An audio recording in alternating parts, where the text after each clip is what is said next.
Savvy Business Radio, home to over 500,000 listeners per month, and runs in syndication on 8 AM/FM stations nationwide, including iHeartRadio and 6 podcasting platforms. To find out about our paid sponsorship opportunities or to become a guest and find out how we can help you get your message out in a bigger way, call 732-474-7375 or email Christina at savvybusinessradio.com. Welcome to Savvy Business Radio. This is your host, Christina Nitschmann. Each week on Savvy, we support individuals in sharing their expertise, knowledge, tips, and stories with the world. Our guest today is Nina Amir, author of Creative Visualization for Writers, an integrative guide for bringing your book ideas and your writing career to life.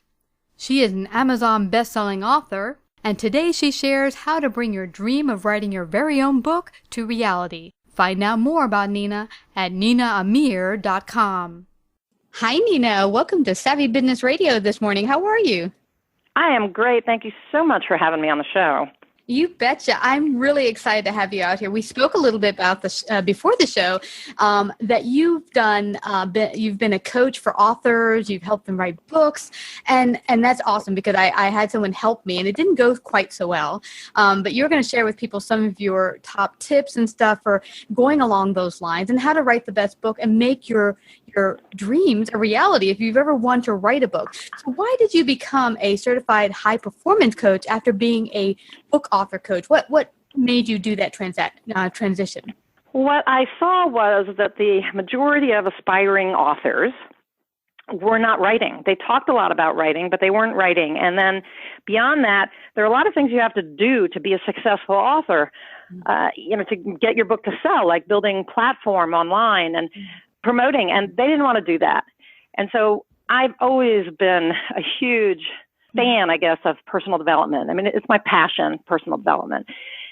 And what I realized is that was what these aspiring authors needed more than anything was personal development, because they needed to develop the clarity and the courage and the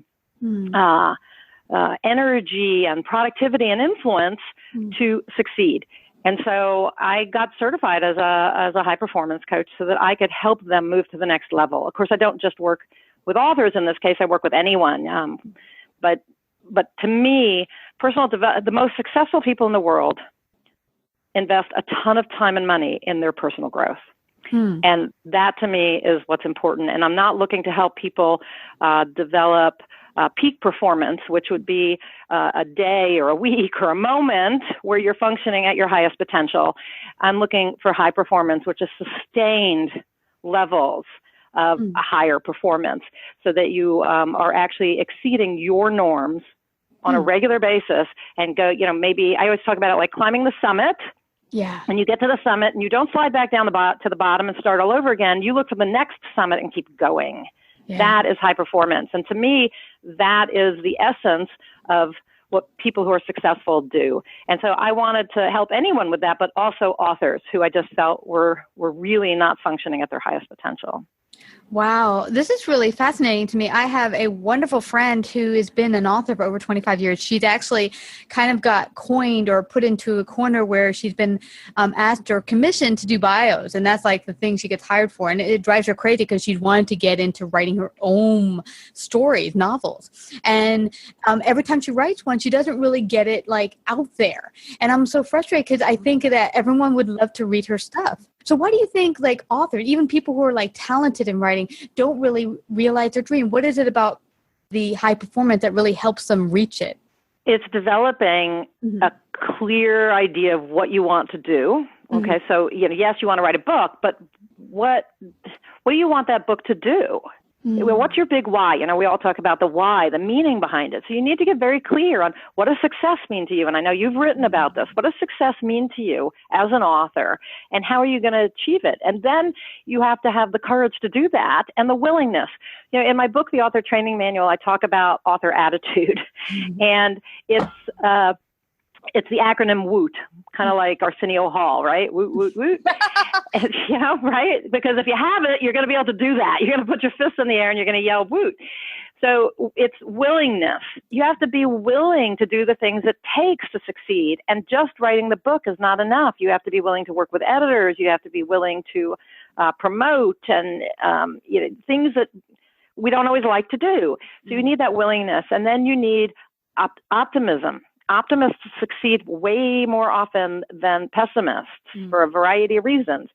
Then you also need objectivity, because you need to not only be able to be objective about your work, right, when an editor works with it and all of that, but you also need to have the objectivity that a literary agent or an acquisitions editor at a publishing house would have. And it doesn't matter if you're self-publishing. You have to be able to put yourself in their shoes and see if your book is marketable. The majority of novelists in particular, as opposed to nonfiction writers, don't want to do that. They just want to tell their story. They don't want to make sure that it will sell. And then the last thing is tenacity. You need tenacity, because writing and publishing a book is not easy. People say, oh, it's so easy today, just throw it up on Kindle. Well, the ones you just throw up on Kindle don't succeed. So they don't sell. So the high performance helps people achieve that author attitude. It gives them clarity. It gives them the courage to put their work out there in a bigger way. See, a lot of people are scared. They put it up on Kindle or whatever, and then they don't promote it because they're scared, really. And then there's the whole energy aspect of, really, do you have the endurance, the physical endurance to do everything it takes? And do you have the mental endurance, the ability to generate energy to keep your brain functioning at its optimal level? And then, of course, productivity, because actually one of the ways you sell more books is to write more books. So are you productive? And then last is influence. And for writers, authors in particular, you need to have influence in your target market. And even for novelists, you need to know who your readers are, and they have to know you, like you, trust you, so that you have influence over them, so that you're an influencer. And when you say, hey, my book is out, they want to buy it.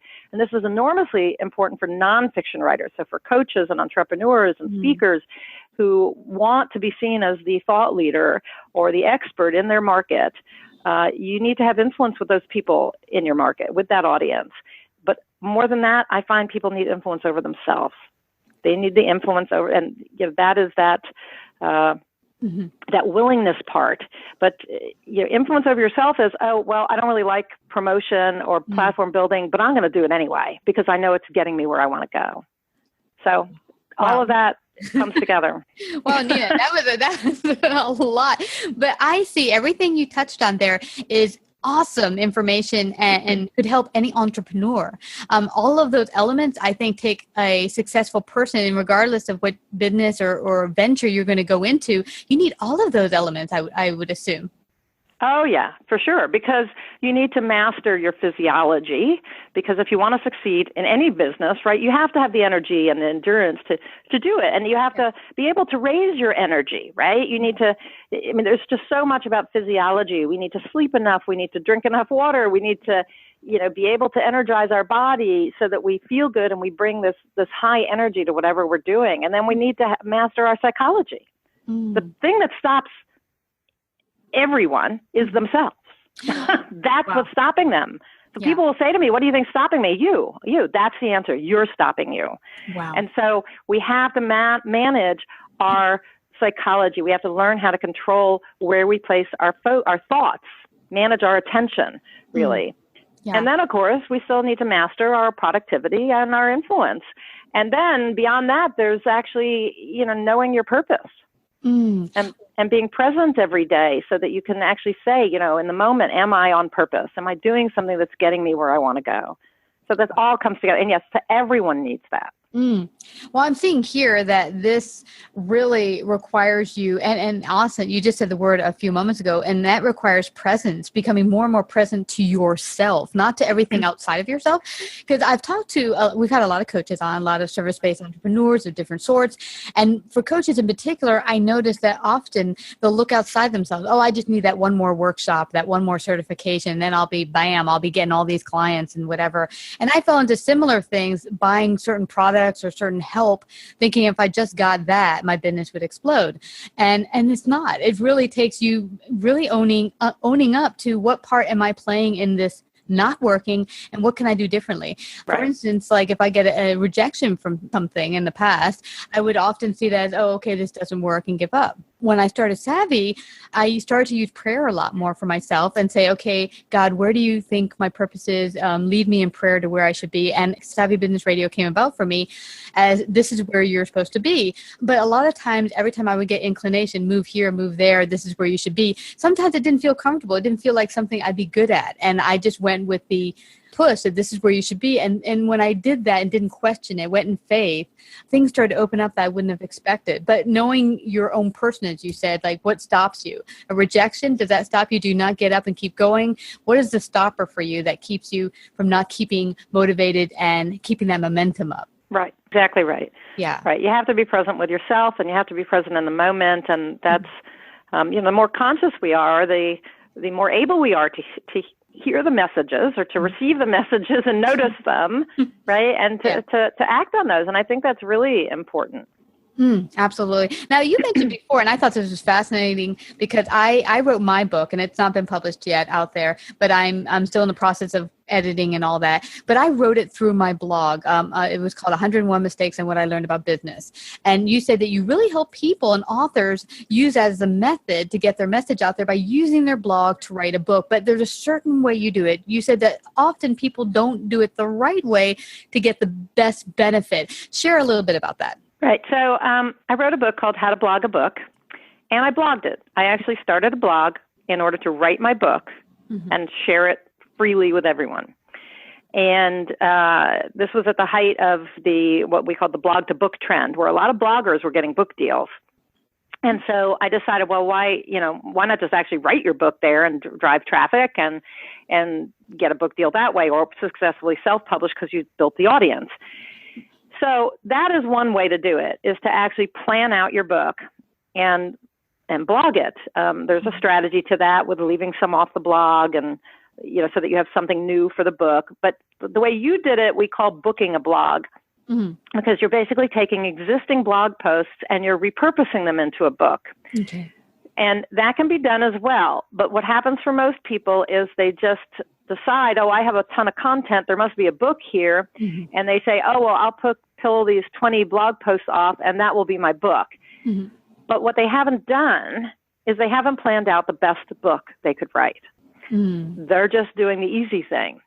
So what I recommend is that they plan out the best book they can write on the topic. It doesn't have to be a long book. Ebooks can be, 5,000 words, but plan out the best book that you can write, then go to your blog and see what content you have that fits that outline. Then you fill in the gaps. If you just pull the stuff off, use one of these programs, they have you can buy, not Blur, but there's some services online where you can actually just suck the blog posts out and they're in a book. That doesn't work. All those blog posts have to be edited to flow together, and you have to make sure that you haven't missed any important topics. And also adding new content is an enticement to readers of your blog to buy the book. So I don't recommend just pulling those posts off, slapping them together, and throwing it up on Kindle. That's great to hear. What I had generally done is to make it, I added context to each blog post saying this is what it is and here's why I wrote it. The thing is, though, that my blog, was really a compilation of my entire history in corporate America, 20 years. And it's like one story is like 7 years ago, another story is when I first started 20 years ago. So there's no continuity with time. So when I'd given it to the first couple editors, they're like, I'm so confused. Where are you here? Right. And see, that could have been solved by saying, okay, what is the book you want to write? Yes. If you were going to write a book on this topic, how would it be written? And what would the structure be, and what content would you include? And then you could actually have pulled those posts off and say, okay, I'm going to start at the beginning, for instance. I'm going to start at the beginning and work my way through. So then the one that was 20 years ago would go first, and the one that was 19 years ago would go second, right? Because you'd be working, or maybe I'm reversing it. But in any case, it would be time-based. That might be your structure. And you would start, with your first day in corporate America to your last. Or maybe you start with the last, and then you flash back, and you're back on the first day, and you work your way all the way back to present time. There are lots of ways to do it. You also could have decided to just do it, structure it based on topics. Yes. Mm-hmm. Right. And leave out all the time references. Yeah. Mm-hmm. Right. And then the time references don't matter whether you're going chronologically, because you're basing it on topics, and every chapter is based on a subject, like management, right? Or, I don't know what they would be, but in any case, you get the idea. So then, if management was one topic, then all the different tips you had for that would go in that chapter. So there were lots of different ways to structure a book like that, but I don't recommend just pulling not having that in place before you begin pulling blog posts off. No, I completely agree. That's kind of why I never put it out yet, is because I feel reading it that, they're good stories alone, each of them, but together they just don't mesh. So, yeah. So see, if I were to work with you, I'd probably say, okay, if you were to do it over again, how would you structure it? Now let's revise it. Yeah, absolutely. I totally see where you're coming from. Now, you said people who out there who've had a dream all their life to be an author have stopped themselves short of doing their dream. What can people do to get back on track and start living their dream? I know you have some visualizations and other tools. Can you share some with us? Yeah. And just as an aside, it's very interesting because about 81% of the American public wants to write a book and only 2% ever does. Wow. So, how come so many people want to write a book? I'm just curious. I think they feel they have a story to tell. Or some wisdom or experiences to share. I think they want to help. And some of them want to leave a legacy. Yes. Yeah. And I think everyone has an amazing story, no matter who you are. I think everyone has their own perspective. That's awesome. Right. Yeah. Yeah. Somebody's going to gain something from that story. Mm-hmm. So people stop themselves. And so what I did was this is my most recent book that I wrote is called Creative Visualization for Writers, an interactive guide for bringing your book ideas and your writing career to life. And what I did was I took the best of what I know from personal growth, personal development, and the best of what I know about writing and publishing, and the best of what I know about spirituality and metaphysics, and let's call it that, I guess. Yeah. And I put it all together in one book, and it takes them. And so what I suggest for people is that they first work on themselves, that they spend some time working on themselves, and then that they put to use some tools that have been used by successful people, from athletes to actors to business people. So after your self-exploration, then you move into creating a vision of where you want to go. And this is where the visualization comes in, really getting a clear picture of what success looks like for you. What do you want to achieve? What's the difference you want to make in the world? What would your best ever work look like? What it would look like to overcome obstacles? Because, think about athletes. Athletes use visualization all the time. They're visualizing themselves running, for instance, a marathon. Mm-hmm. They visualize the moment that they start. They visualize the moment halfway through or 3/4 of the way through the marathon when their legs are tired. They don't think that they can finish. And they not only visualize what that feels like, but what they will do to generate the energy and the stamina to keep going. Mm-hmm. And they visualize that moment when they realize that if they don't have one more burst of energy, they won't win. And how that energy fills their body, and they go, you've seen these people, right? Who, they've been running this marathon, and then in the last mile, they fly ahead of everybody, right? Yeah. They visualize all of this, and they're not doing anything but sitting in a chair visualizing, and their muscles are firing as if they're doing it. And they're conditioning their brain, and they're convincing their mind that they can do this. And so visualization has worked for so many people for so long that I applied that to writing. There was a very famous book by Shakti Gawain called Creative Visualization, which described visualizing things. Later, I don't know how many years it's been now, but then, the Law of Attraction book, The Secret, came out. Basically the same idea. We're visualizing, we're feeling it, we're there in the moment experiencing it. So I highly recommend visualization. And then goal setting. In the book, I also talk a lot about goal setting. And then, working on your creativity and your focus. You really, there are so many activities you can do to spark your creativity and to focus your attention, from doing affirmations to meditating. Even, in the book, I have coloring books, like adult coloring book pages, but they're focused on a goal. They're focused on, having a finished manuscript, for instance. Wow, those are some great tips. And I have to admit that visualization for me has really been helpful, because I know when I first started getting on the road to creating Savvy. And there were times where it seemed hard, but the visualization is what kept me on target to seeing my end result, where I want to be, what will be like when I'm there, and keeping that in my mind focused. Because when I first got started, I've never done this. I've never talked to people on radio. In fact, I was unless you knew me very well, I didn't talk to strangers. So it was really coming out of my skin. So the visualization really helped me accomplish that. So I think for sure that is totally spot on. So glad you were able to mention that. Now you mentioned the big why. I think the big why and the purpose is probably step one. Would you agree? Yeah, and that's part of, the self-examination. Because if you don't have a big why, if you don't have a reason that you're emotionally attached to do anything, you won't do it. You just won't, because it doesn't mean enough to you. Yeah. So you have to know that. And I talk a ton about purpose. I'm known as the inspiration to creation coach. And what I'm always saying is that if you want to create anything, you have to combine your passion with your purpose. So there are things we're passionate about. Like I said, I'm passionate about personal growth, right? So there's things we're passionate about, but we have to connect them with a purpose, a sense of mission, or that big why. When you combine passion and purpose together, you get inspired. And when you're inspired, you will take action. And not only that, you're going to know what inspired action to take. So a bit like you with the radio, right? Yeah, there comes a moment where you're like, okay, these things have come together. I'm really excited and passionate about this particular thing or topic.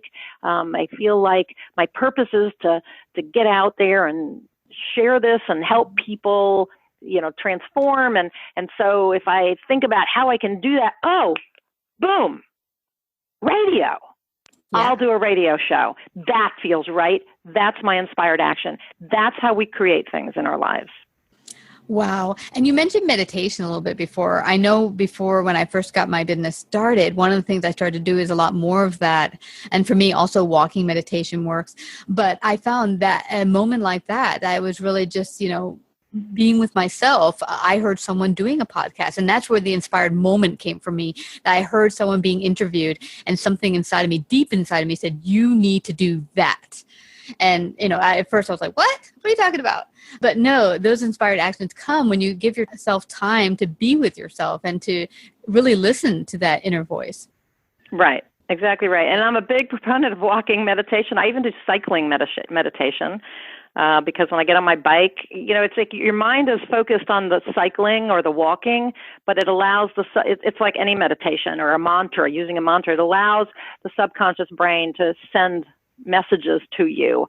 Mm-hmm. And I even pray when I walk or when I cycle. And so, yeah, I don't really care how you do it, but I think taking time to be quiet, and it can be 2 minutes or 5 minutes. People think you have to meditate for, 30 minutes or an hour. No, I know people who do that. I'm not saying it's not a good thing, but you don't have to spend that much time on it.